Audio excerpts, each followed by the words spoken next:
Com imenso prazer que eu venho moderar essa mesa, especialmente porque é uma mesa feminina, dizer que não foi, vamos dizer assim, difícil compor. A gente tem aqui a Fabiana representando o Ministério, exercendo esse ator do Estado na escala nacional. Tem a Camila, falando aqui um pouco representando a sociedade civil organizada, e vai abordar aqui uma iniciativa já bastante sucesso do desenvolvimento do cicloturismo no país. E com prazer também a Regina, que aí vem representando o Sistema S. O Sistema S é uma gestora do turismo aqui do Sebrae, e vem falar para a gente um pouco sobre como a interface dessa tecnologia criativa com o cicloturismo e as experiências que estão aqui em iniciativa na Paraíba, iniciando. Então, por favor, Fabiana, começa.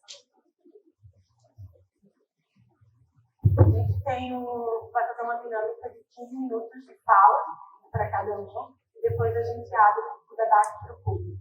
Tudo bem? Obrigada, Andréia. Bom dia a todos e a todas. Bom, já fui apresentada, Fabiana Oliveira.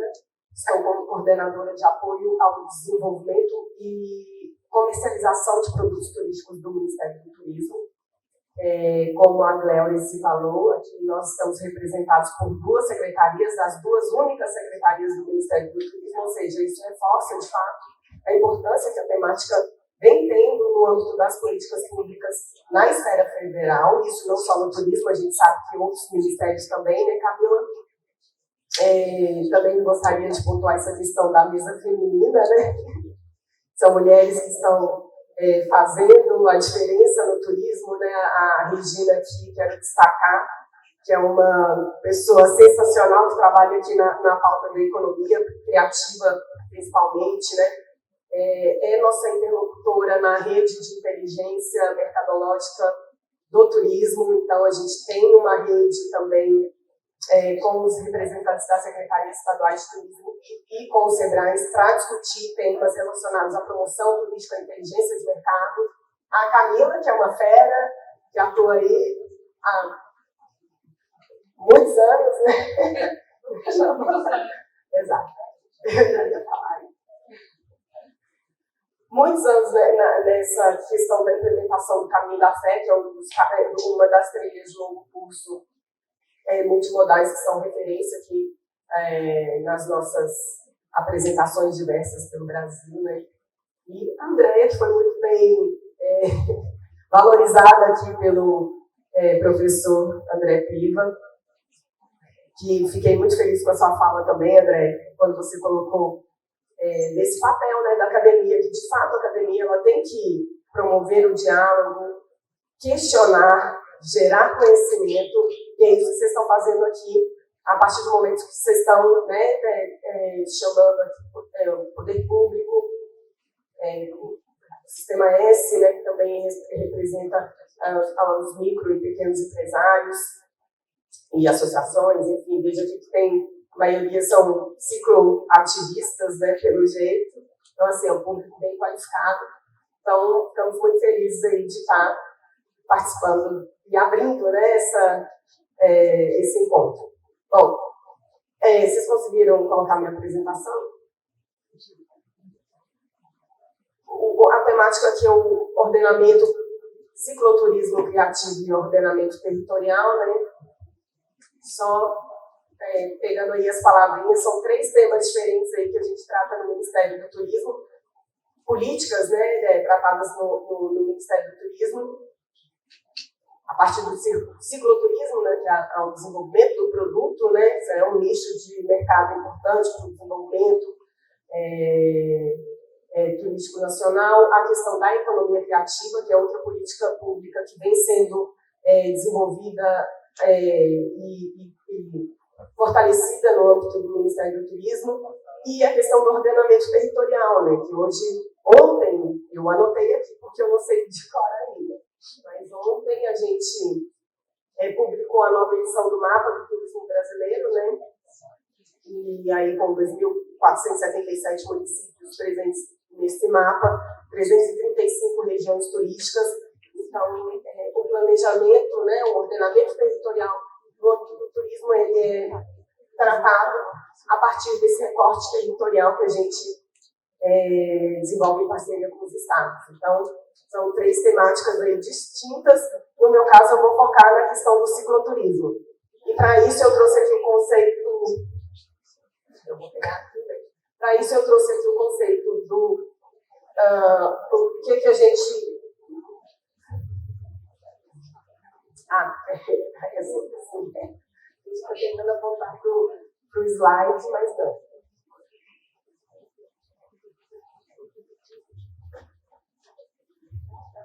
Aí, para vocês.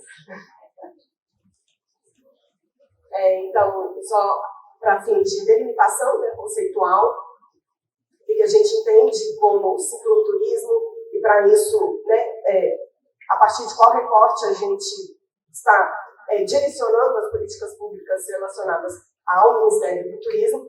Então, o cicloturismo, no âmbito do Emitur, é uma atividade de turismo que tem como elemento principal a realização de percursos com o uso de bicicleta, logicamente, não poderia ser diferente, mas que pode envolver pernoite, né? Então, a gente trata sempre nessa lógica de que o produto ele tenha que ter um ponto de parada, e isso gerar aí uma movimentação econômica também a partir da utilização de hospedagem, serviços gastronômicos, dentre outros aspectos.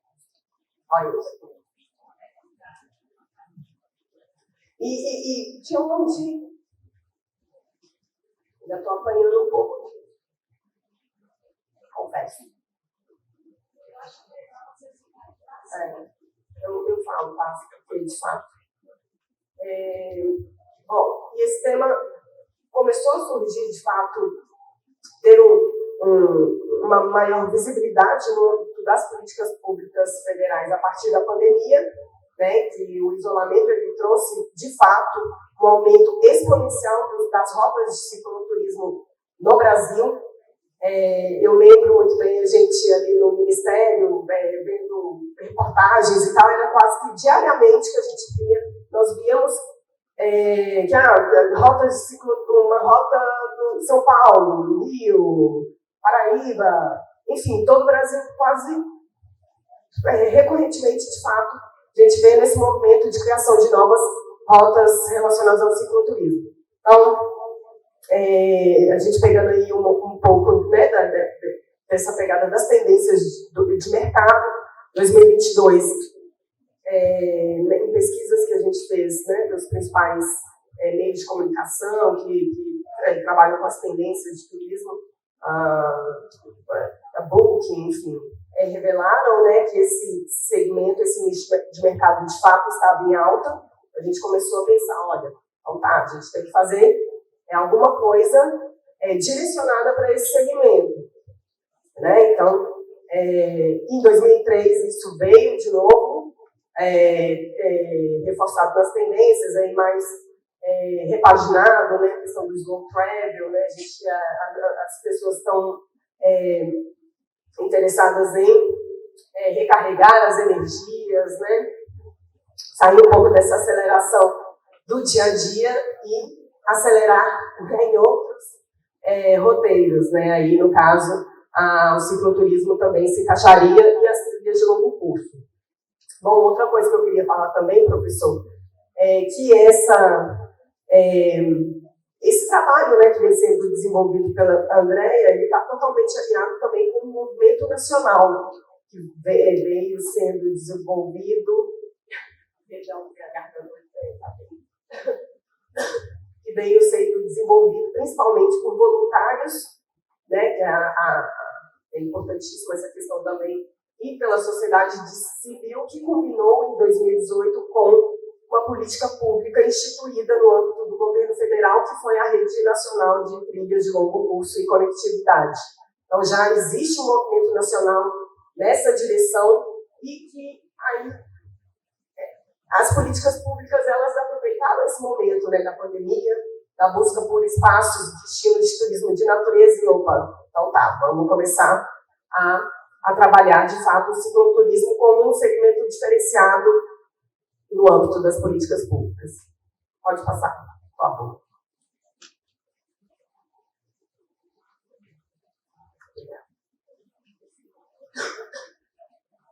daí, de todo esse movimento que já vinha aí de mais de 20 anos, Caminho da Fé, Transcarioca, que foi uma das primeiras trilhas, a primeira, né, com a identidade visual, de fato, dessa política pública.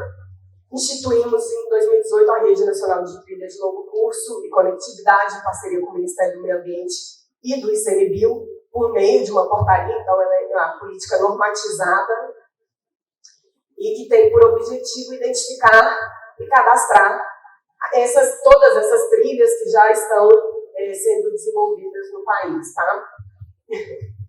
Não tem como a gente muito fugir dessa questão da geração de emprego e renda que o turismo traz. Então, este é um dos pilares, de fato, da rede de trilhas, mas muito pensando não na perspectiva que o senhor bem colocou aqui, questionou do turismo de massa, né?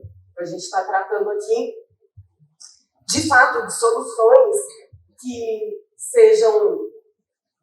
se contraponham mesmo a esse modelo de turismo que já vem sendo desenvolvido há anos, né? E que é marcadamente em destinos de sol e praia, né? E para que a gente traga novos modelos de desenvolvimento turístico que também possam beneficiar comunidades que estejam à margem desse desenvolvimento turístico, ou seja, comunidades ribeirinhas, quilombolas, de fato, desenvolver o turismo de base comunitária, né? Então, quando a gente fala de gerar emprego e renda, não são para esse modelo de turismo, mas sim tentando dissipar, digamos assim, os benefícios que o turismo gera, né, para essas comunidades, das quais os percursos se desenvolvem. A questão do lazer em contato com a natureza, né, desenvolver o ecoturismo, a recreação, a saúde, o bem-estar também, né, que também com a pandemia essa questão foi bem levantada, né, de se você está em contato com a natureza também, é um momento para você se revigorar e ter, né, essa questão da saúde. E também como ferramenta de conservação da biodiversidade, né, muito nessa lógica de que as trilhas elas são conectores de unidades de conservação, não só federais, estaduais, municipais. Então, tem muito essa lógica também da conexão de paisagens para preservar ou formar corredores de biodiversidade, né, para migração de fauna e flora. E eu complementaria aí, que ainda isso não está em portaria, mas essa questão das trilhas como ferramentas, instrumentos de redução dos impactos negativos do turismo frente às ações climáticas, ou seja, essa questão de você utilizar modais que sejam menos impactantes, né, para o meio ambiente, a pé, por que não, né, viajar a pé? E de bicicleta, então isso também estaria um pouco... essa política pública também poderia estar contribuindo para esse novo momento, né, que a gente tem que pensar de fato nessa mitigação, adaptação em relação às ações climáticas. Pode passar, por favor.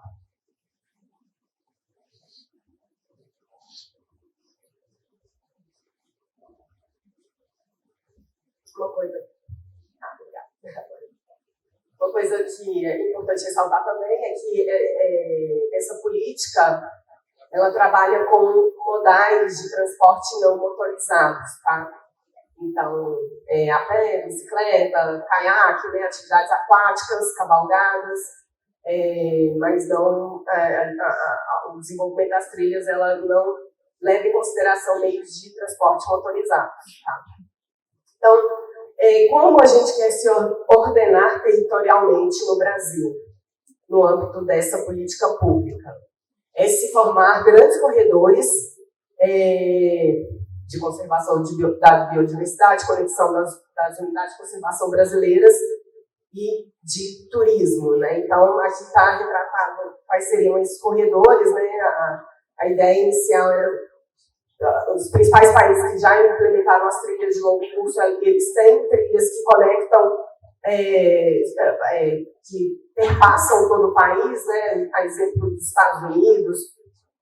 Então a ideia surgiu aí de se criar um corredor na Mata Atlântica, né, que ligasse o Oiapoque ao Chuí, mas, claro, a gente tem outras tantas trilhas e corredores que são previstos aí para serem constituídos. Um deles, por exemplo, é o Caminho dos Veadeiros, Caminho dos Goiáses, perdão, que é esse aqui, laranjinha, e que já está em fase de implementação. A gente já tem o Caminho de Cora, que são aproximadamente 300 quilômetros implementados. O Caminho do Planalto Central, que também ele passa no Distrito Federal, também mais ou menos 300 quilômetros implementados, e o Caminho dos Veadeiros, que aí são 400 quilômetros, que está em fase de implementação e que formam o Caminho dos Goiáses. Então, a ideia é que a gente um dia possa olhar para esse mapinha aí e ver que a gente conseguiu, né, chegar nesse objetivo, que é conectar o Brasil todo por meio de trilhas de longo curso. Mas o que nós temos hoje? Lógico que esse levantamento que a gente já está apresentando aqui, ele já é um pouco mais antigo, né, Camila?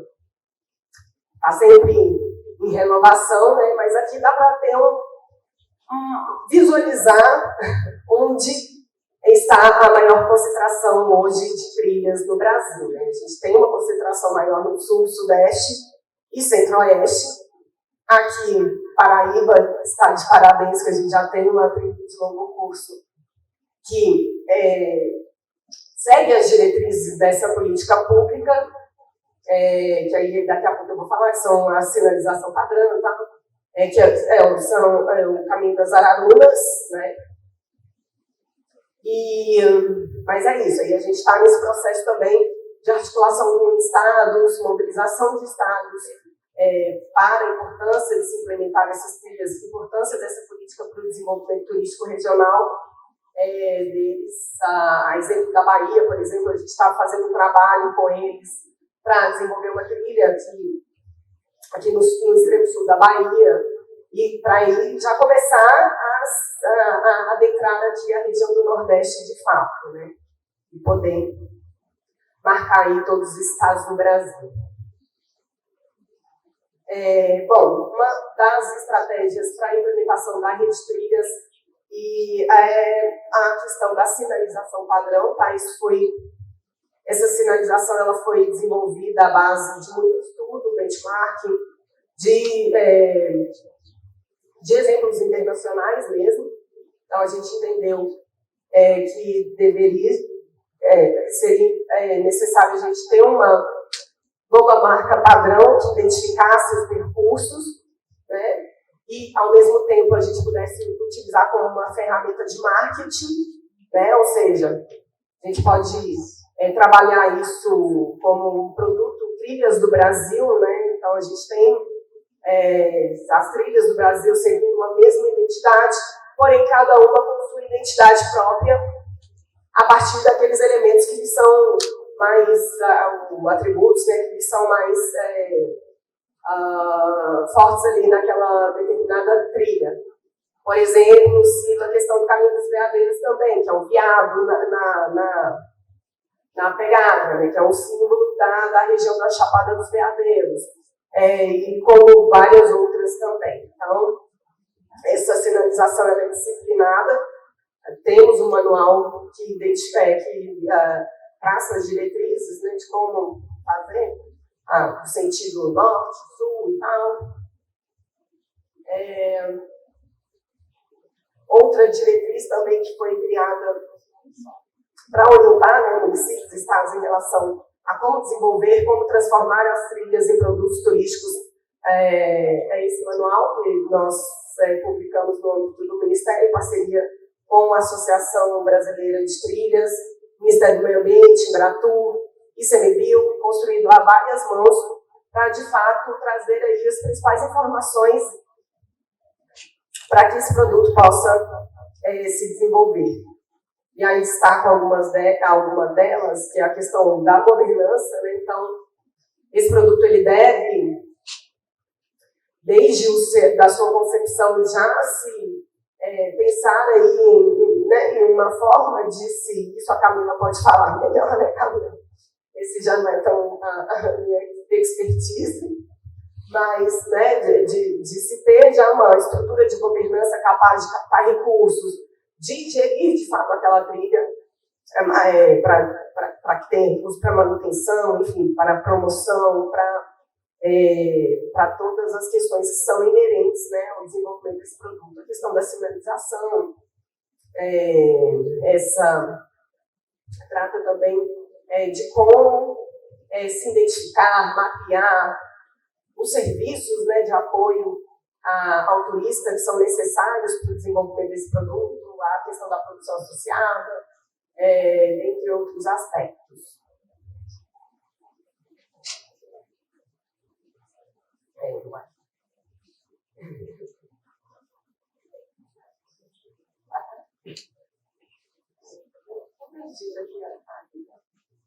Pode passar, por favor? Eu também já estou terminando, não sei como é que está meu tempo aí, estou dentro do tempo, né? Pode passar. E tá, a partir do momento que as trilhas já têm, né, já estão mapeadas, já têm seus serviços de apoio e produção associada, já tem um mapa, né, definido aí seu trajeto, aí plataformas como o Wikilog e tal. Nós, digamos assim, reconhecemos como uma trilha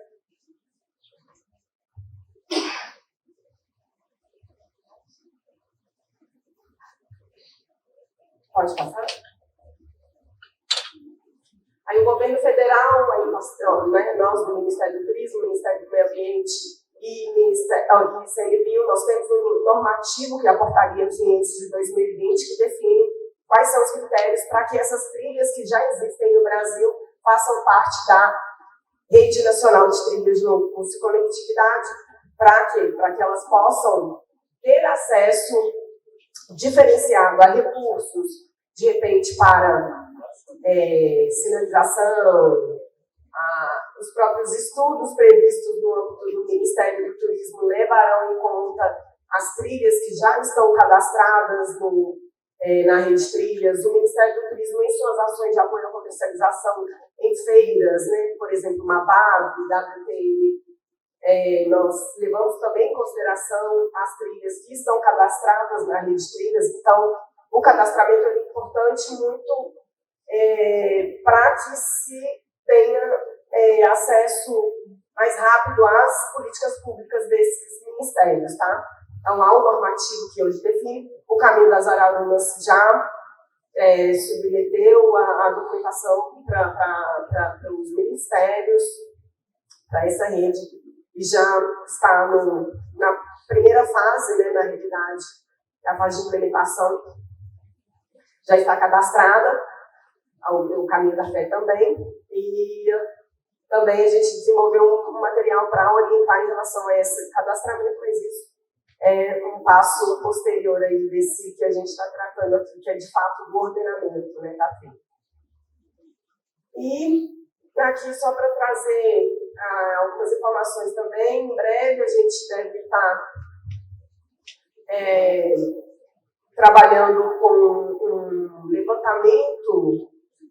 Bom, eu disse antes que eu sou da Coordenação Geral de Produtos Turísticos, né? Então, assim, muito nosso papel é a identificação e desenvolvimento de produtos turísticos. Essa é a nossa atribuição dentro do Ministério. Lógico que o cicloturismo tem diversas demandas, por isso está aqui a Gleodice também, que trabalha na área de mobilidade e conectividade, que desenvolve projetos mais relacionados a essa temática, né? Diagnósticos, né, da questão da mobilidade. No caso da minha coordenação, é mais da identificação de produtos turísticos. Então, nós vamos, em breve, fazer um mapeamento. Sei que a Planet já está desenvolvendo um mapeamento também, né, identificando esse produto. Muito bom. Mas a gente vai um pouco além, porque nós precisamos de mais informações ali, até mesmo para subsidiar as ações promocionais da Embratur, né? E para divulgação mesmo da oferta turística, né, do cicloturismo para o turista, pesquisa de perfil e análise de mercado também são uma das ações que nós, em breve, deveremos fazer no âmbito do segmento. Pode passar. Aí você está passando. Você não vai ver, não.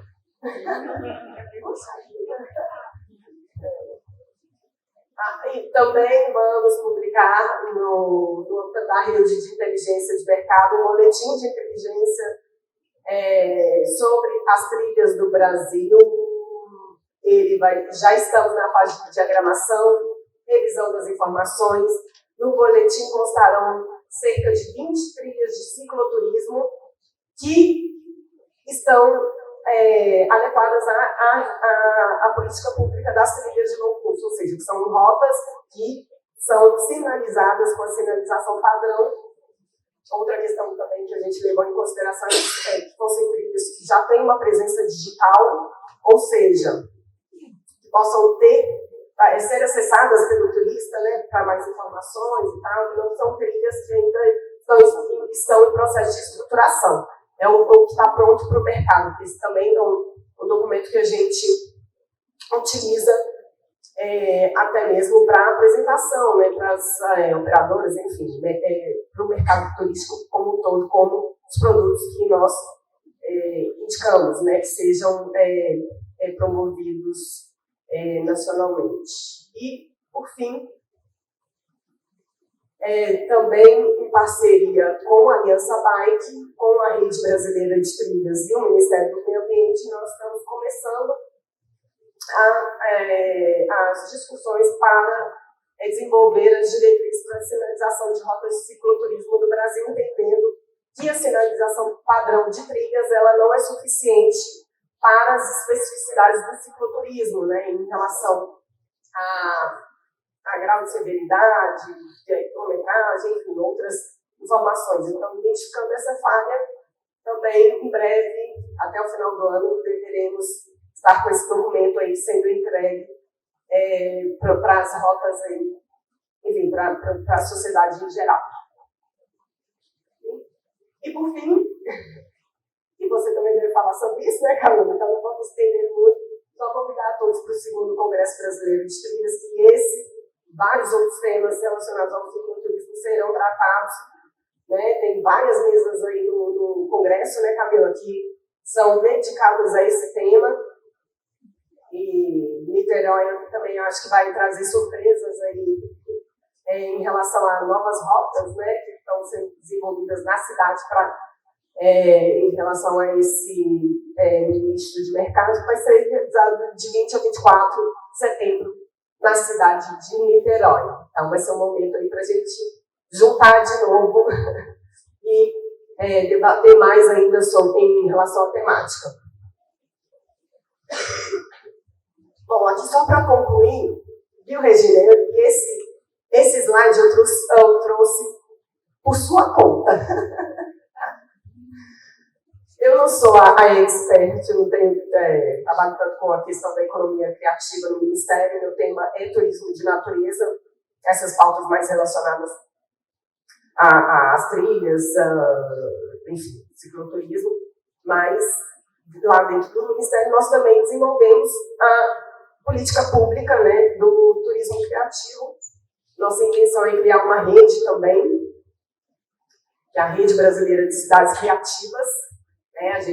Nós hoje contamos com 12 cidades criativas mundiais que estão chanceladas pela Unesco, né, com o selo de cidades criativas da Unesco. João Pessoa, exato. João Pessoa aí, Campina Grande, 2 na Paraíba, eu acho que é o único estado que tem 2 cidades. Mas a gente sabe que tem várias outras cidades também estão desenvolvendo e fortalecendo, né, esse capital humano para o turismo, né? E aí são diversos segmentos que são trabalhados. A Regina, eu acho que vai trazer algumas coisas, né? Essa integração, né, da criatividade com o cicloturismo, né, questão da gastronomia e outros elementos que devem ser agregados a esse roteiro para que sejam mais competitivos, mais atrativos, né, para o turista. Então, mas essa parte fica com você. Tá. E é isso, gente. Obrigada. Agradeço muito a atenção de vocês. Fico à disposição por meio do e-mail e também para o debate.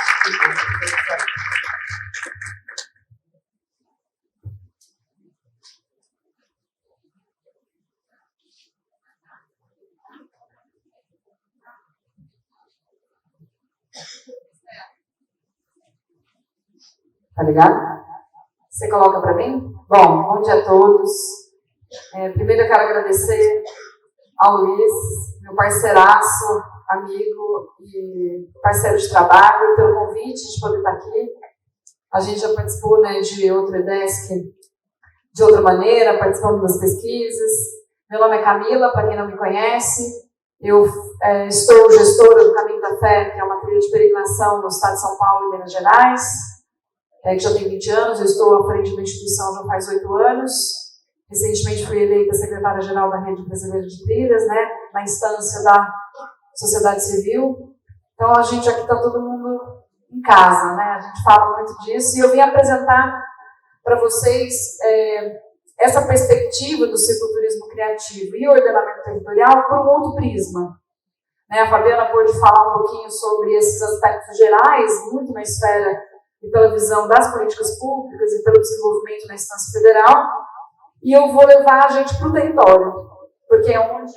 Nossa, está dando um eco, né? Porque eu já falo alto. Assim, tá melhor? Daqui a pouco está todo mundo com a cabeça desse tamanho. A nossa experiência no Caminho da Fé, ele é uma trilha, né, de longo curso de 2 modais, né, a pé e de bike, instituída em 2003. Então, já faz... Esse ano nós fizemos 20 anos de atuação. E o Caminho da Fé, ele tem uma modelagem de negócios muito interessante que a gente veio aprimorando ao longo dos anos. E é por essa perspectiva que eu trouxe um pouquinho para vocês, para a gente analisar como é que a trilha, como é que o produto se estabelece de baixo para cima nesse processo de organização do território, né, muito pela perspectiva da atuação da governança, porque a Fabiana até olhou para mim, porque no desenvolvimento do manual, a minha participação foi muito bater por essa tecla, pela perspectiva da formação da governança, das participações das instâncias de governança, que, do contrário, a gente implementa, a gente fomenta e depois ela morre, porque não tem quem cuida. Né? Então, é fundamental, a ideia pode ser maravilhosa. Você vai gastar um grande dinheiro, um grande recurso, muitas vezes, para a implementação, mas como você não tem uma governança formada, depois essa trilha ela vai ter problema, porque ela não vai conseguir se subsidiar financeiramente, com manutenção, com promoção, com informação, principalmente, porque quando a gente começa a fazer essa discussão sobre desenvolvimento de trilhas, seja na instância municipal, seja na instância regional, seja na interregional, seja na estadual, até mesmo nas trilhas nacionais, que a gente tem um setor, uma diretoria dentro da rede que fala sobre trilhas nacionais, a gente está criando isso para quê? Ela é dentro lá dos pilares da rede, ela é uma ferramenta de conectividade, porque ela tem o propósito de conectar as unidades de conservação e os núcleos vegetados, como uma ferramenta de promover a conservação, restauração, tudo aquilo relacionado à questão ambiental. Ela também é um aparelho de recreação e saúde, e ela também é uma ferramenta de desenvolvimento econômico. Se a gente não entende como é que esse esquema funciona dentro dessa governança, algum pilar vai deixar de se estabelecer e a proposta não vai dar certo. Então, dentro do manual, a gente falou muito sobre essa importância da governança e eu venho trazendo um pouquinho dessa referência, né? Então, o case do Caminho da Fé, eu posso dizer, né, até com certa propriedade, como é que a gente olha essa questão do ordenamento territorial e como é que a economia criativa também atua dentro desses pequenos municípios, dessas pequenas comunidades, muito no aprimoramento e no incremento da experiência na trilha, como no desenvolvimento de novos negócios da rede empreendedora que a gente chama, que vai prestar serviço, oferecer produtos, fazer a conexão com a culinária, por exemplo. Então, tem eixos de Minas que se você não passa em determinado local e come um pastelzinho de milho, você não fez o caminho da fé.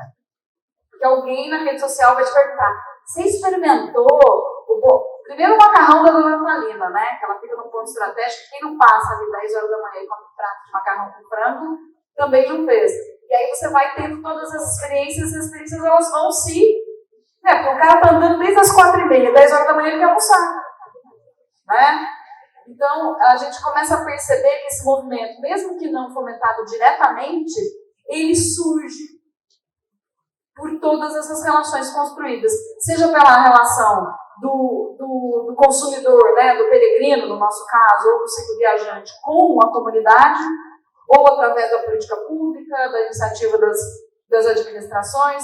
Então, aqui eu trago um pouquinho de um fluxo, né, que mostra um pouquinho como é que é o nosso desenvolvimento. O Caminho da Fé hoje é uma trilha que tem 72 municípios, 2 estados, são 2.500 quilômetros de caminhos sinalizados, 100%.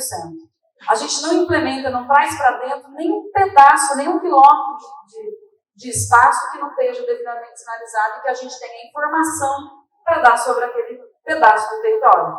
Porque, na verdade, a gente acabou acostumando um pouco mal a demanda, porque quando a gente não tem uma informação ou falta alguma coisa, os caras caem de pau em cima nas redes sociais e falam assim, olha, está faltando tal coisa, essa quilometragem está errada, você tem que colocar a informação da rede empreendedora em tal lugar, a gente precisa de uma pousada em tal quilômetro, você tem que ir lá desenvolver. Então, é toda uma rede, acaba criando uma rede de apoio mesmo. Então, a gente parte sempre do pressuposto do público. Nós trabalhamos 2 modais, a pé e de bike. Nessa perspectiva, aqui tem luzinha? Não, né? Não, tudo bem. Ali, ó, dentro desse quadrado, eu coloquei, porque 44% do nosso público é peregrino que faz a pé, 56% de bicicleta. Esse ano, provavelmente, a gente está chegando quase a 65% de pessoas que vão para o Caminho da Fé fazendo de bike, com toda certeza. Né? O boom da pandemia trouxe para o Caminho da Fé um volume de adeptos imenso. Não só dentro do período da pandemia, onde as pessoas circulavam no entorno do caminho, nas pequenas regiões, né, fazendo ali clandestinamente a sua viagem, saindo fora de casa, como assim que a gente abriu a trilha, porque a gente ficou fechado 8 meses, assim que a gente abriu de novo, o negócio despontou. Né? Então, de setembro a dezembro de 2020, a gente teve 8.000 peregrinações. Vou mostrar um gráfico aqui para vocês entenderem. Quando a gente fala da motivação ali, ó, a motivação é importante porque o Caminho da Fé ele é um produto de turismo religioso. Ele é uma trilha de longo curso que envolve 2 globais, sim, mas a pessoa ela vai para lá muito por essa perspectiva de, eu vou pagar a minha promessa, eu vou fazer vou atender a minha graça atendida, eu vou agradecer, ou eu vou refletir, eu vou, né, lá no Santuário Nacional em Aparecida, que é onde culmina tudo. Pois vocês podem, se vocês pegarem o mapa aí, vocês vão verificar, né, que tudo cai lá no Vale do Paraíba, em Aparecida. Então, a gente tem esse mapeamento das 4 principais motivações que levam essas pessoas a escolher essa trilha de peregrinação. Então, nós temos hoje 19 ramais, então são ramificações, a gente cai tudo no eixo principal, que é de Águas da Prata Aparecida. É um produto que envolve 72 municípios, dentro deles 247 meios de hospedagem cadastrados na nossa base, e a gente tem uma lista de espera enorme lá, de gente que quer entrar dentro da lista, porque a gente divide essa lista com as pessoas, com os peregrinos, e é com base nela que eles planejam a sua viagem e consomem os negócios ao longo da sua viagem de 10, de 6, 7, 15, 20 dias. E 173 pontos de apoio. Ponto de apoio, eu estou falando que é desde uma bicicletaria, o cara que tem uma bicicletaria móvel, por exemplo, que ele adaptou um carro e ele segue a trilha, dando suporte para o pessoal que a bicicleta quebra, até uma farmácia, uma padaria, um supermercado, uma casinha de bambu que vende água de coco no meio do nada, que o cara está lá se lascando, né? Ele está morrendo, na hora que ele vê um oásis, né? Naquela água de coco, eu disse, nossa, graças a Deus, né? Alguém vai me alimentar aqui. E aí eu coloquei aqui algumas, com base nessa estatística de 2022, porque a gente embasa esse fluxo com base na venda e na disponibilização das credenciais, que é o documento que a gente comprova, né, que ele está fazendo essa viagem. Então, da bike, num gasto médio de mais ou menos R$ 1.200, que é bem médio mesmo, tem pessoas que gastam mais, tem gente que gasta um pouco menos. A gente teve só em 22, 43 milhões de reais impactados diretamente. Eu estou falando direto, não estou falando nem do valor indireto. E com um produto, de certa forma, muito barato. Tanto pela perspectiva do usuário, do consumidor, quanto pela perspectiva do investimento da área pública. Porque a gente tem prefeituras, por exemplo, que fazem a contribuição para a associação de R$ 256 por mês. Não dá nem 3 conto ano. Então, quando o cara vê o volume de gente que está passando dentro da cidade dele, gastando lá com uma contribuição que ele não tem que fazer nada, porque a gente também não deixa fazer, porque às vezes a administração pública das prefeituras só faz porcaria. Então, não faz nada, paga, dá o dinheiro, que eu tenho um plano de trabalho, a gente tem processo, a gente tem um sistema organizacional e a gente faz. Então, isso é muito significativo. E a gente sabe que a gente tem um número de 40% a mais em cima desse fluxo de pessoas que a gente não computa, porque ele não pega a credencial. Porque essa credencial ela tem uma ficha de cadastro, um termo de conhecimento de risco, que volta para a gente alimenta um banco de dados. Então, eu estou falando que em 2022 a gente teve 20.240 peregrinações únicas, computadas dentro do nosso sistema. Bota 40% a mais em cima disso. A quantidade de gente que fez essa viagem dentro desse mapinha aí que vocês estão vendo, principalmente no eixo principal. Então, essa é a evolução do caminho, aqui no caso em 19 anos, né? A evolução do caminho da fé em 19 anos. A gente implantou o sistema de gestão da governança da associação, dos Amigos do Caminho da Fé, que até 2015, quando a gente captou um recurso da Fundação Banco do Brasil, e desse projeto foi quando eu entrei, desse projeto quando eu reescrevi ele, a gente conseguiu reaprovar, eu desenvolvi um plano de negócios para a instituição, para dizer o que será deste negócio no futuro. Qual é a perspectiva dessa diretoria? O que vocês querem? Porque a gente tinha lá uma diretoria idosa, de certa forma, foram super de vanguarda, empreenderam, né? O seu Almiro, sei lá, o que aconteceu na cabeça dele quando ele voltou de Santiago e implementou e trouxe a ideia do Caminho da Fé, de montar o Caminho da Fé no Brasil. Mas será que é possível? Ele era presidente de uma associação comercial na época em Águas da Prata, porque Águas da Prata, gente, vou dizer para vocês, é uma cidade minúscula, de 7 mil habitantes, que fica ali num pedacinho da divisa de São Paulo com o sul de Minas, que não tinha a menor perspectiva de desenvolvimento, porque ela era uma estância hidromineral falida, e todo mundo dá uma entortada de nariz quando eu falo isso, mas é verdade. E hoje o seu principal produto é o Caminho da Fé, porque assim, ninguém sabia o que era Águas da Prata. Porque hoje a Águas da Prata, teoricamente, está no mapa para dizer, olha, eu quero começar essa viagem lá, eu quero ir para lá. Então, o Brasil inteiro vai para lá. A gente tem representatividade de vários lugares. Então, foi muito significativo entender o desenvolvimento de algo que não se tinha essa prática. Essa trilha não existia, esse caminho não existia. Ninguém saía do nada de lá e ia para Aparecida a pé andando 318 quilômetros. O sujeito que louco que é isso. Eu acabei fazendo isso agora em fevereiro. Então, quando a gente olha essa evolução, e ali a partir de 2015, 2016, a gente começa a implementar um sistema de gestão que foca no que é que esse cliente, no que é que esse usuário está dizendo sobre nós. E aí a gente começa a trabalhar com dados e pesquisa. Porque assim, se eu não consigo desenvolver um negócio que vai partir pela perspectiva dele, o que eu estou fazendo aqui? Para que eu existo? E aí a gente começa a desenvolver toda a estratégia do plano de trabalho de atuação do território, todo o sistema operacional, com base nas principais reclamações, que estavam relacionadas à sinalização, que era falha, porque era grande, não dava para manter, não tinha processo, não tinha padrão, e na comunicação.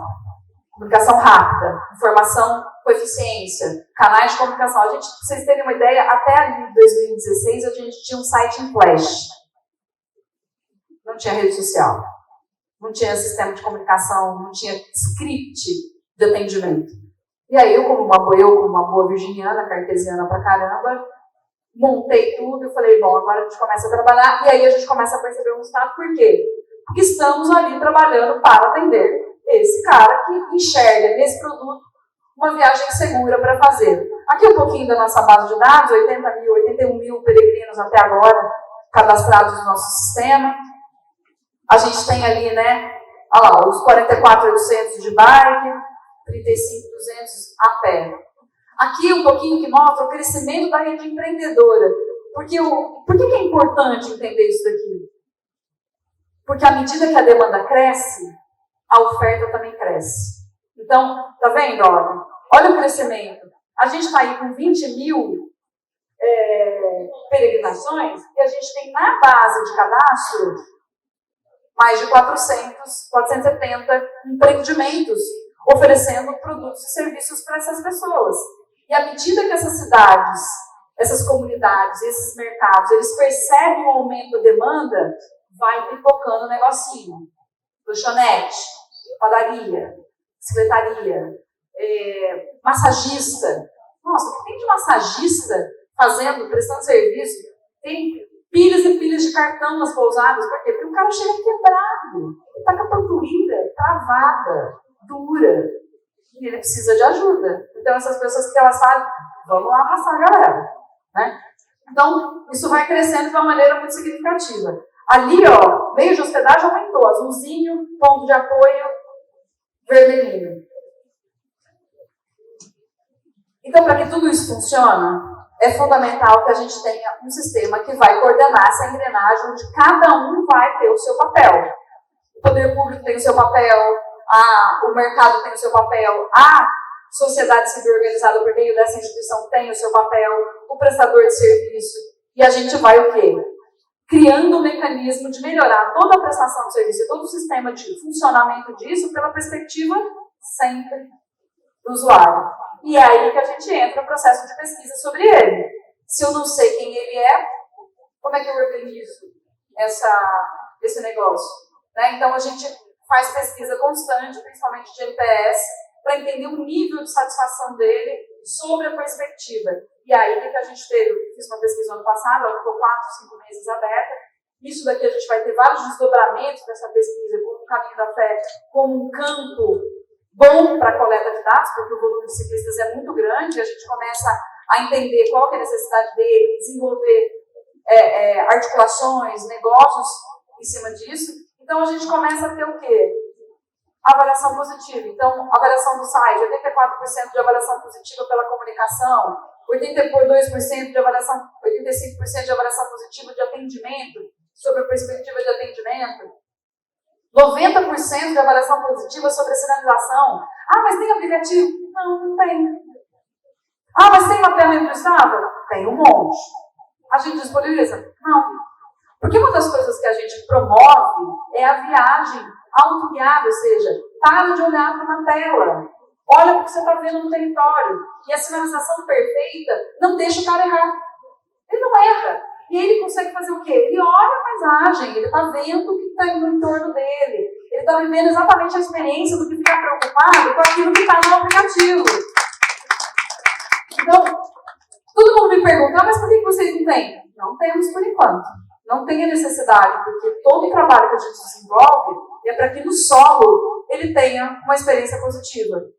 Mas o cara quer o quê? Ele quer bater o recorde dele no Strava. Deixa o cara, bota o seu Strava lá e fala que você é o cara mais incrível da galáxia. Não tem problema. Mas oficialmente, a gente não disponibiliza. Então, isso... E aí é por quê? Então, a sinalização é o nosso calcanhar de Aquiles. A gente não deixa errar nunca. Caiu uma placa a 300, 400 quilômetros, eu organizo uma ordem de serviço, o Bruno pega o carro e vai lá arrumar. Se a prefeitura não for boa com a gente, pega a placa e bota no lugar. O que acontece muitas vezes. 97% de avaliação positiva no atendimento da necessidade. Porque a gente entende exatamente o que ele precisa e disponibiliza essa informação para ele de forma correta. Então, assim, quando a gente olha pela perspectiva da necessidade do usuário na ponta e o que a gente quer fazer, a gente começa a se perguntar assim, qual é o nosso propósito, né? O que a gente está fazendo aqui, por que a gente existe, qual é a nossa missão de fato e quais são os meios de viabilizar essa governança. Eu sou a chata da governança, e sou mesmo. Por quê? Porque muitas vezes a gente começa a perceber em várias situações do Brasil, e aquele mapa que a Fabiana mostrou, da rede, que mostra, ele está assim porque aquilo dali é a forma que a gente conseguiu que as pessoas cadastraram produtos. A gente sabe que tem uma infinidade muito maior de iniciativas, Mas um dos nossos maiores gargalos que a gente tem na rede é a dificuldade de captar informação. Porque as pessoas acham que elas só vão fazer uma marcação de trick-lock lá, sei lá como é que é o nome da ferramenta, e só. E nunca mais ela mexe com aquilo. E, na verdade, isso não é uma trilha. Quando a gente fala de um produto que vai entrar no portfólio da política pública nacional, você tem que ter muito mais coisa. E é isso que a gente precisa entender e é um pouco disso que a gente está tentando difundir no nosso sistema. Então, aqui só brevemente um pouquinho do passo a passo, né? A governança é uma modelagem de negócio para receber recursos. Porque o que muitas vezes não acontece é que você modela um negócio, uma instituição, do terceiro setor, um coletivo, um consórcio, uma associação, uma ONG, sei lá o que, um clube. E aí você vai ver que você não tem instrumento jurídico adequado para captar recursos. Seja na instância do município, seja na instância de patrocínio, seja na instância do Estado, seja na instância para receber uma emenda parlamentar, por exemplo. Né? Então, a gente tem um modelo de lei que valida a adesão do município na proposta, porque não dá para você ter um negócio sendo desenvolvido no município, porque a gente sabe que a cada 4 anos tudo muda, e o cara chega lá, um prefeito, em geral, nada contra, que tem outro cunho religioso, ele fala assim, o quê?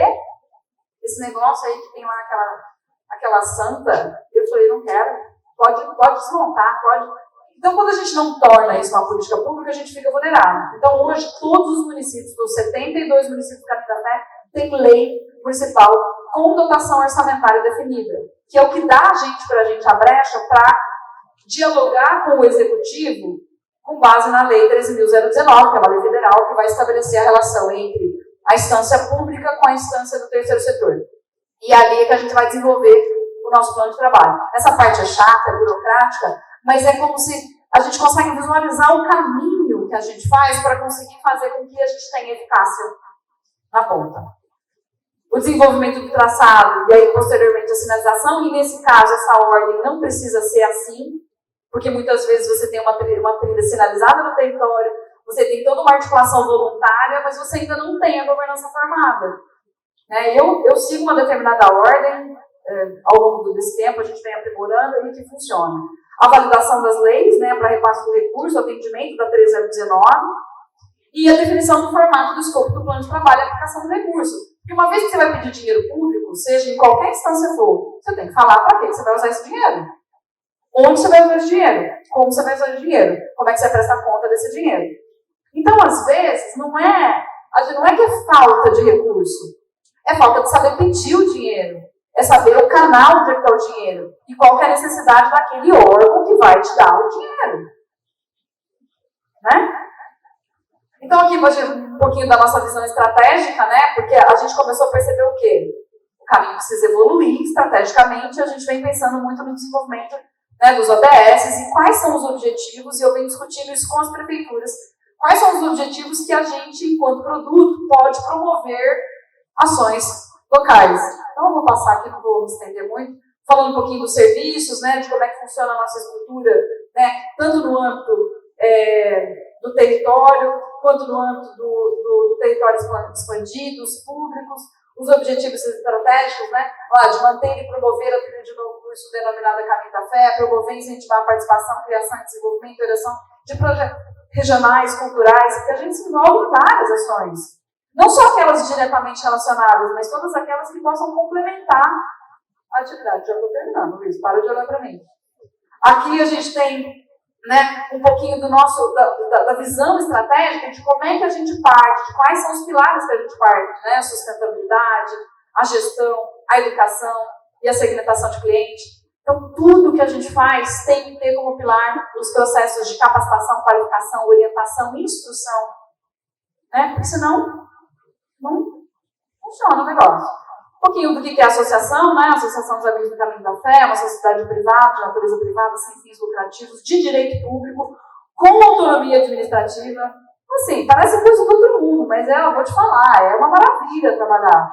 Que você consegue desenvolver uma proposta com base em dados, obviamente, e consegue convencer de que a gente faz um bom trabalho quando você entrega o resultado. Quem que faz parte, né? Assim, quem que a gente envolve, o que a gente faz. Isso aqui está tudo no nosso portal Transparência dentro do site, depois vocês vão poder ver. Aqui um pouquinho da nossa estrutura de gestão, né? Porque eu falei assim, mas, gente, eu montei uma estrutura de gestão dentro da instituição como se fosse uma empresa. A pessoa não tem lucro, porque todo o dinheiro que entra é aplicado no desenvolvimento do próprio negócio. E se sobra dinheiro, a gente tem um documento que define para onde vai aquele dinheiro no ano subsequente. E tá tudo transparente, né? Para todo mundo ver isso. Então, ter uma visão, ter uma estrutura de gestão de quais são os pilares, né? A estrutura operacional de funcionamento da instituição. As meninas, nós temos 2 funcionárias CLT, nós somos em 9, uma equipe de 9 pessoas trabalhando, gente do financeiro, de convênios, da parte de cadastro, administração de ações culturais, a manutenção, eu na gestão, além da diretoria, que é voluntária e que dá todo o suporte da deliberação de tudo que a gente faz, né? E aí entra a nossa relação com a rede, porque a minha história com a rede é um pouquinho assim, né? Porque há uns anos atrás o povo veio para mim, veio se apresentar, e aí veio querer colocar meio que a rede meio que lá abaixo. Eu falei, gente, deixa eu contar para vocês uma coisinha. A gente já está nessa estradinha já há 17 anos. Vocês não vão vir aqui dizer que a gente tem que deixar de ser o que a gente é para ser algo que a gente nem sabe o que vocês são. E aí ficou aquela coisa tensa, né? Falei assim, nossa, mas quem que é essa jararaca aí, né? Que tá falando assim comigo? Eu falei, não, nem sei quem é você, né? Tudo. E aí depois, né, o Luizão da Beta, que é super parceiro nosso, que é um querido, fez a ponte e falou assim, não, eu vou amansar ela, e aí eu vou fazer a conexão de vocês de novo, e aí a gente começou a conversar com o Pedro. Porque é o seguinte, o Caminho da Fé já tinha uma identidade, já tinha uma estrutura demarcada no território, e não tinha como mudar. E boa parte da narrativa que a gente constrói na rede, para quem está em processo é a sinalização. A gente já estava com 2.000 quilômetros de trilha sinalizada com seta amarela, que é a sinalização padronizada no Caminho de Santiago, não ia mudar isso. E aí eu venho mostrar, e aí eu falei, beleza, a gente adota, a gente faz parte, mas eu vou implementar a sinalização no nosso tempo. Tudo bem? Se tiver bom assim, eu estou dentro. Senão, passa daqui uns 15 anos, que aí a gente conversa. E aí a gente conseguiu. Então, a gente foi desenvolvida a nossa marca, né? Essa é a nossa marca original, a primeira. E agora a gente está fundindo toda a nossa estrutura de comunicação, que vocês puderam ver aí no mapinha, camiseta, material, com a marca da rede. E aí na sinalização, a nossa sinalização é assim, ó. Tá vendo? Setinha amarela, muitas vezes, quando precisa de um entrocamento, ela tem uma borda azul, mas basicamente é a seta amarela. As nossas placas, a gente tem vários modelos, mas essa é uma placa padrão da placa de KM. E a gente começou a colocar todas as placas de KM levam agora a identidade da rede. Para começar a falar o quê? O que a gente está comunicando? Olha, usuário, peregrino. Ele começou a dizer, o que é essa botinha? O que é essa pegada? E aí a galera começa a pirar. E agora está todo mundo fazendo camiseta, fazendo um monte de coisa com as 2 marcas. Então muitas vezes bota essa daqui nas mangas, ou nas costas e a pegadona na frente, ou essa no destaque e a pegada de alguma forma. Então as pessoas começaram a entender que essa identidade é o nosso vínculo com um movimento maior. A gente não deixa de ser Caminho da Fé, mas a gente começa a integrar. E aí a gente começa a colocar em tudo, né? Material de comunicação, mapa, carro. Nós temos 2 carros que dão suporte para a manutenção de toda a estrutura. Aqui era muito longe, né, Luiz, para eu vir de carro. Geralmente eu gosto de estrada, então eu pego o carro e vou. Para Goiás eu fui de carro. Mas aqui não dava, né? É longe demais. Tinha que vir de avião mesmo. O nosso site, né? Então aqui é o site do Caminho da Fé, lá, tá vendo? Nós temos a nossa marca, que agora já está de 20 anos, né? E a marca da rede do lado, quando você clica ali, você cai dentro da nossa página, dentro do site da rede, porque a gente já está cadastrado dentro do sistema. E aí começa, né? O desenvolvimento de produto, adesivo. Isso daqui, ó, essa daqui é a Josi do Ponto de Apoio Seta Amarela, lá em Paraisópolis, é uma querida, super parceira. E o cara que faz chaveirinho, que faz um monte de coisa que vende, fez isso daí e deu pra ela. Eu falei, você tá de sacanagem que o cara fez com a pegada, deu pra você e não deu pra mim? Ela falou, não, esse daqui era pra você. Eu falei, pode ter, eu quero isso aí pra mim, não vai ficar aqui não. E, gente, é isso. Espero que vocês tenham gostado. Fico à disposição para qualquer dúvida. Obrigada.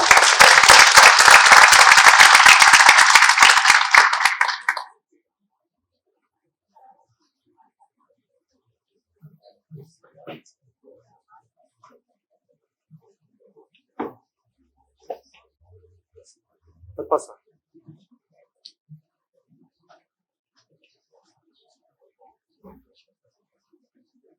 Oi.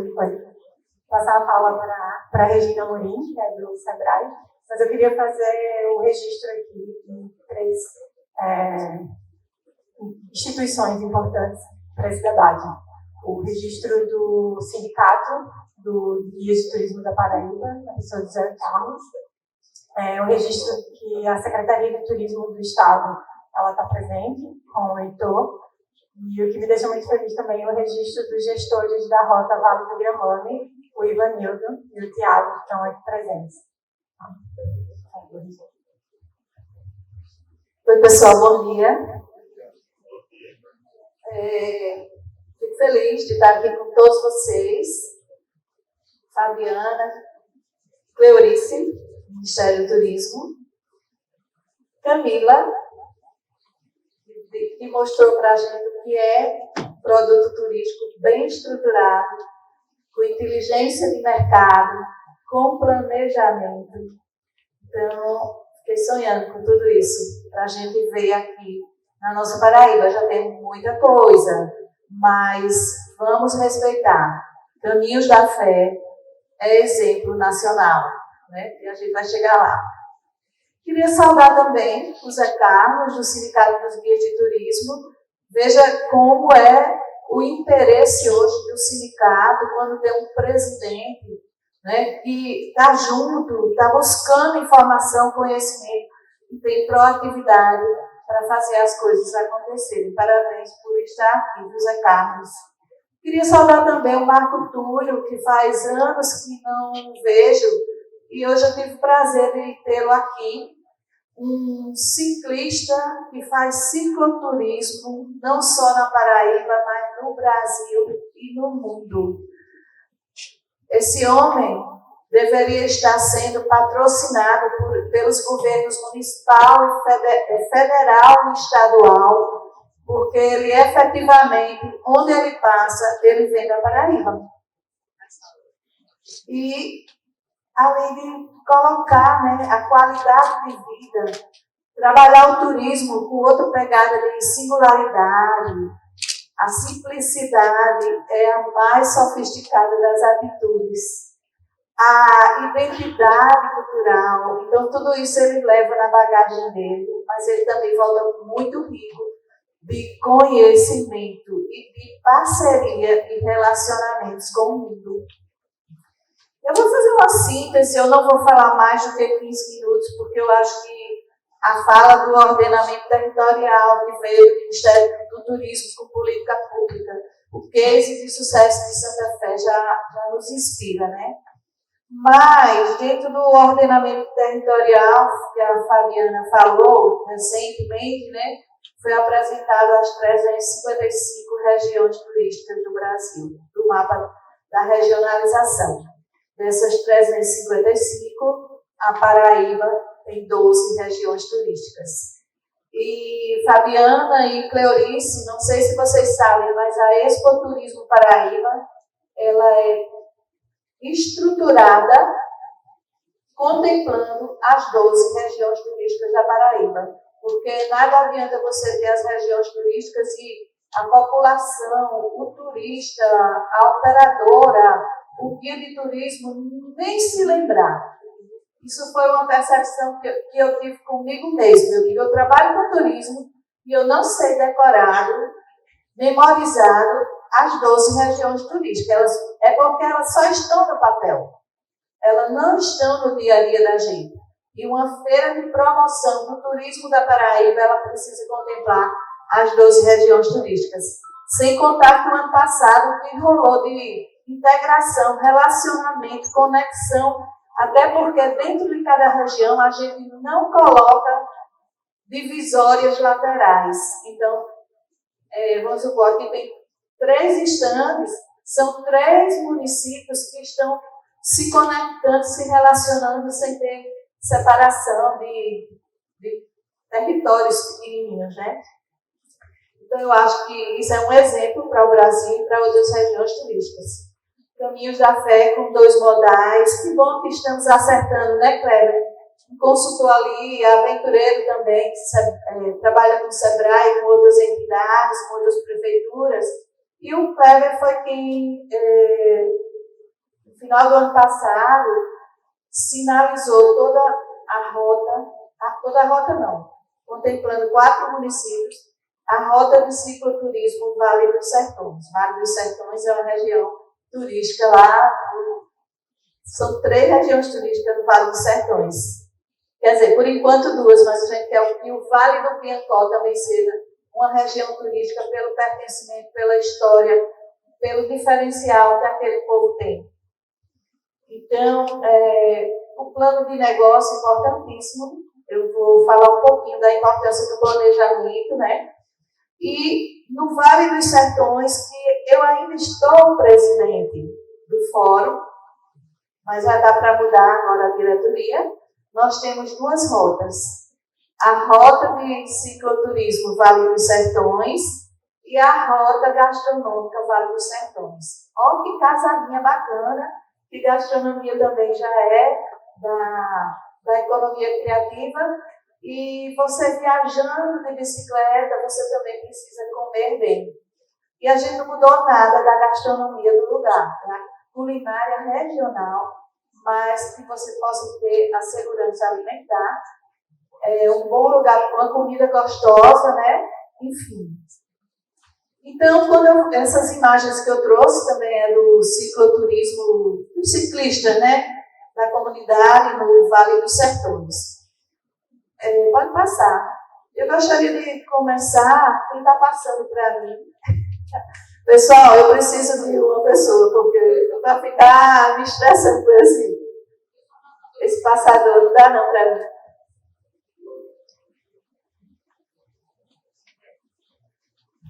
Ainda tem alguém aí no setor? Seria ótimo ter alguém para ficar passando os slides.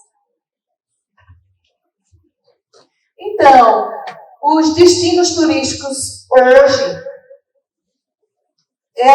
os destinos são as melhores estratégias para posicionamento e inteligência de mercado, quando a gente está falando de pequenos negócios. Então, as empresas precisam estar no destino turístico que saiba fazer o seu posicionamento, possa ter a inteligência de mercado. Isso é o que é de melhor. Por isso que Caminhos da Fé tanto está ampliando demanda, que é o que nos dá a sinalização de que a gente precisa mais oferta. Então, na hora que aumenta o fluxo, vai aumentar meio de hospedagem, vai aumentar a alimentação fora do lar, vai aumentar receptivo e assim vai. Então, bacana. O planejamento do turismo, ele requer análise de todos os cenários, não é só o cenário econômico, mas também o cenário social, o cenário político, o cenário cultural, tecnológico, o cenário demográfico, porque a gente precisa ver como é que está essa população, tem jovens, tem mais idosos, enfim, né? Isso de uma maneira geral, né? Fazendo a análise do turismo. E também o cenário ambiental. Então, planejamento é uma das etapas determinantes nesse processo de gestão e desenvolvimento do destino turístico. O destino turístico é o território, que pode ser uma cidade, uma região, um estado, até um país. Tá? Então, em 2023, eu trouxe números da WTTC, que é o Conselho Mundial de Viagens e Turismo, que o turismo em 2023 deve movimentar 9,5 trilhões na economia mundial. Essa atividade econômica desempenha papel fundamental no desenvolvimento local de qualquer lugar no mundo, porque o fluxo turístico gera negócios. né? Gera impactos também, mas a gente vai chegar na segmentação. Então, foi falado também aqui da importância da governança. Os gestores, empresários e a comunidade dos destinos turísticos, elas precisam ter compromisso com a criatividade, as boas ideias, o conhecimento e os recursos de uma maneira geral, para criar produtos com características próprias e com diferencial. Gente, eu sou uma pessoa movida por desafios e eu odeio a mesmice. Então, quando as coisas começam a ficar padronizadas, do mesmo jeito, isso me dá uma inquietação que não é legal. Então, eu acredito que eu fiquei muito confortável em estar com um projeto de economia criativa e estudar muito sobre essa economia da abundância, da criatividade, que agrega valor a produtos e serviços com a cultura do lugar, né? Eu faltei dar a sinalização, né, para ficar mudando aí. Mas vamos ver a segmentação. A segmentação do mercado é uma estratégia adequada e essencial de divisão de mercado. Ou seja, um mercado global, ele é interessante ele ser segmentado. Por isso que hoje a gente está podendo falar confortavelmente do cicloturismo e da vocação do cicloturismo para algumas regiões, para alguns municípios. Quando a gente segmenta o mercado, a gente coloca o turista e o visitante certo no lugar certo. Porque se eu não curto cicloturismo, por que é que eu vou procurar um destino turístico e o forte dele é cicloturismo? Estou dando um exemplo, né? Mas hoje eu espero até sair inspirada para ser praticante de ser uma ciclista. Porque quando a gente conversa com vocês, a gente vê que vocês não têm estresse, vocês têm uma saúde perfeita, vocês vivem uma realidade que faz as pessoas mais felizes, né? Então, a competição por destinos turísticos, ela vai ser cada vez maior no mundo. E por isso é fundamental, né, que a gente busque a especialização na melhor modalidade que tem a ver com o nosso território, com o nosso destino turístico, com a vocação que o nosso destino turístico tem. Aí vou chegar no cicloturismo, né? E o cicloturismo criativo e a autenticidade do destino turístico são temas atuais da contemporaneidade e ainda estão poucos consolidados no Brasil. O Kleber me ajudou e ele falou que essa rota do Oiapoque ao Chuí vai chegar em Caicó, Rio Grande do Norte. E vai ser integrada a rota de cicloturismo Vale dos Sertões, que foi formatada por ele e sinalizada através do município de São Bento, que é a terra das redes. Então, esses municípios, Jericó, Catolé do Rocha, Brejo do Cruz e São Bento, tem a trilha, que é 2 modais, 4 já. Quais são? Eu sabia caminhada.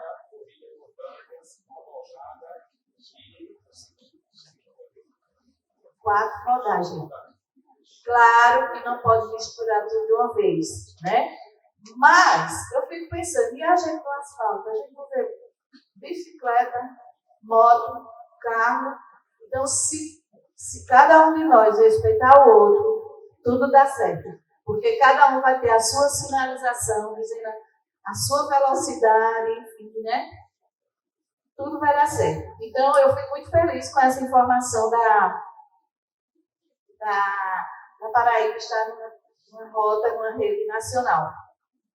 também já está sendo cadastrado no Ministério do Turismo, não é isso, Kleber?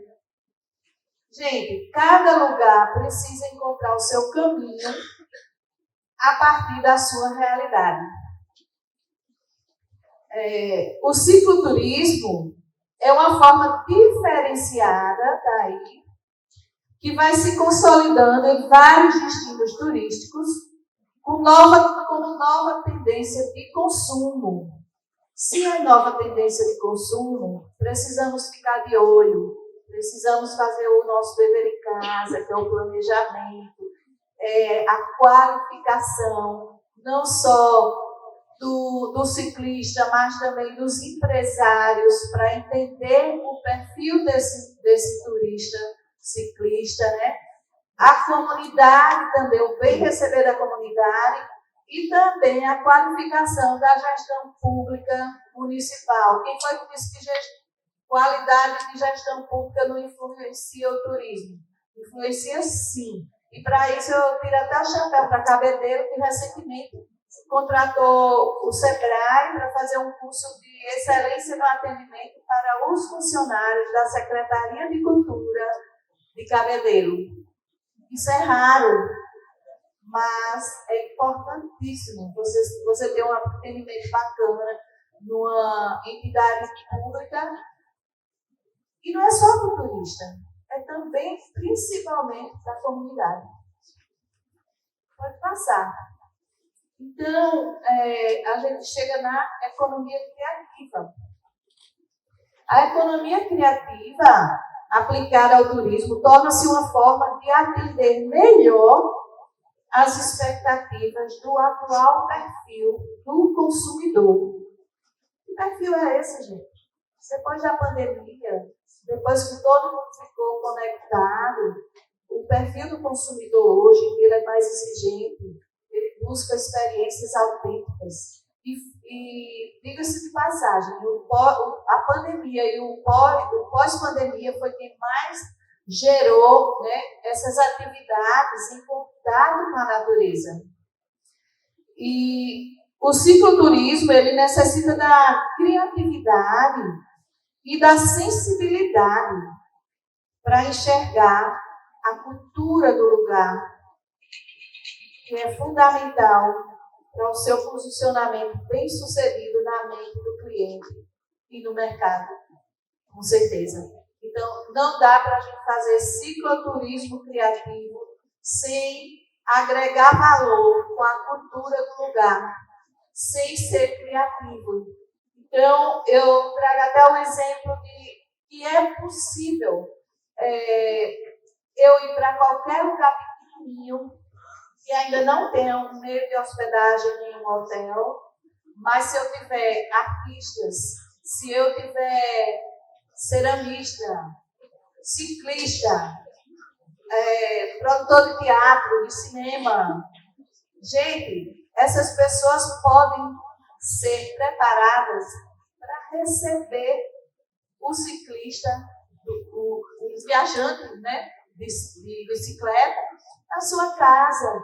E eu tenho certeza que ele vai se sentir muito mais confortável do que se ele estiver num hotel padronizado e você é apenas mais um CPF dentro daquela estrutura. Claro que você vai dormir bem, que você vai comer bem, mas esse contato humano você vai ter se você estiver se relacionando com pessoas da comunidade. Um hotel de barracas também é muito legal, como tem lá em Luciana Baldino, né? Um camping rural, tem lá em Lajeado do Marinho, em Boqueirão. Então, são tipos de hospedagem que podem ser bem mais adequadas ao perfil daquele turista que viaja de bicicleta, que quer comer bem, que quer dormir bem, para no outro dia estar inteiro para continuar a sua viagem. Eu trago dados da OMT também, né? Para vocês verem o quanto a cultura é importante. De 1 bilhão de turistas internacionais, 10% tem interesse pela cultura, né? Os lugares de onde eles viajam. Então, as motivações culturais estão aí. Boa parte são da economia criativa, que é o teatro, os museus, o cinema, as galerias de arte. Eu tive recentemente com um produtor de cinema, de Coremas. Olha que legal. Então, essas coisas, a gente tem muitos talentos nos nossos territórios e a gente só vai poder aproveitar bem se a gente tiver essa visão diferenciada de trabalhar com a identidade e a singularidade dos lugares. O artesanato, a gastronomia, o folclore, os artistas locais, o patrimônio material do território, da cidade que você visita. Esse patrimônio ele pode ser de caráter histórico, simbólico, mas que seja preservado. E a falta de qualificação de gestores públicos municipais não permitem e não querem saber de uma lei municipal de proteção do patrimônio histórico do seu município. Então, eles ajudam a matar a galinha dos ovos de ouro. E isso é muito frequente em vários municípios. E eu já passei por uma experiência que eu fui denunciar a destruição de uma casa centenária num centro histórico da minha cidade, Santa Luzia. Liguei para a IFAM, liguei para IFAEP, Ministério Público, e ninguém podia fazer nada porque a cidade não tinha a lei municipal de proteção do seu patrimônio histórico, cultural, ambiental. Então, que isso seja também, não sei se vocês se preocuparam com isso, mas é deprimente a gente ver o nosso patrimônio se degradando, né, quando tem tão boas histórias para contar. Eu considero o patrimônio histórico de uma cidade, até a nossa mesmo aqui de João Pessoa, como se fosse um museu a céu aberto. Como se fosse, não. Porque cada casa daquela, cada peça, cada janela, cada estrutura daquela, cada arquitetura, ela tem uma boa história para contar. Então, eu gostaria de finalizar, porque as meninas também falaram mais, e é importante que vocês escutem mais a elas, que o cicloturismo criativo, ele se fundamenta na criatividade, na inclusão, na experiência, no desenvolvimento local. Ele é capaz de transformar a realidade socialmente excludente imposta pela padronização da indústria do turismo. Está aí para vocês verem. Então, tudo isso que a gente falou e exemplificou aqui é a forma diferenciada que a gente deve trabalhar os destinos turísticos. Tá? Nada contra um hotel padronizado, uma rede de hotéis, não é isso.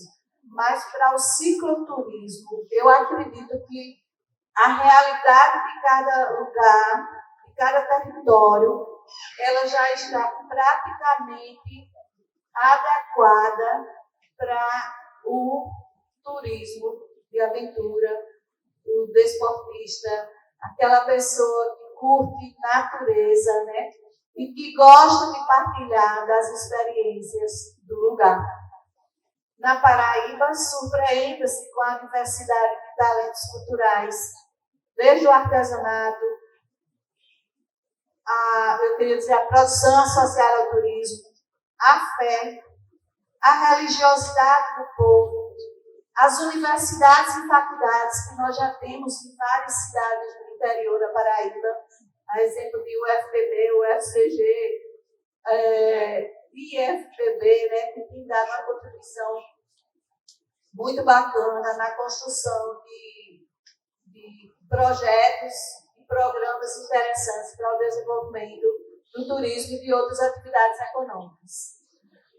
Emocione-se ao praticar as diversas atividades de aventura oferecidas na Paraíba, desde uma escalada, um rapel, um passeio a cavalo, uma viagem de cicloturismo, um voo livre em Maturéia e tantas outras atividades bacanas que nós temos, né? Uma escalada, um rapel na Pedra da Boca, que lugar lindo, maravilhoso. Então, gente, contem também com o Sebrae, toda essa estrutura de estar na interiorização do turismo. A gente começou desde 2000, a gente já tem bons frutos, a gente já vê as viagens visitando a região do Brejo, paraibano, sabe? Isso era raro, é raro ainda hoje uma operadora se deslocar para uma região turística que não seja sol e mar aqui em João Pessoa. Mas para você ver que hoje não é porque ela quer ser boazinha para o Brejo, por exemplo, é porque o perfil do turista, do consumidor mudou.